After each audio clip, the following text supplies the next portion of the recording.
Creating a subscription website on Wix allows you to offer members-only content, products, or services for a recurring fee.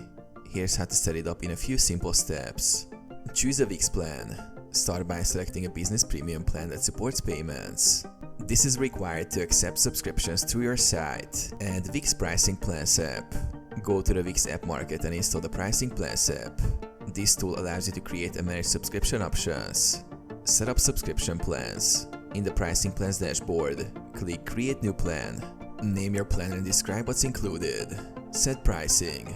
Choose whether it auto-renews. Assign access to specific content or pages. Create members-only pages. Restrict content to paying subscribers by setting page permissions. Go to Pages, Settings, Permissions. Choose Members Only and select applicable pricing plans. Connect payment methods. Link your Wix Payments, PayPal or Stripe account to accept recurring payments. Publish and promote. Launch your site and share your subscription offerings via email, social media, or ads.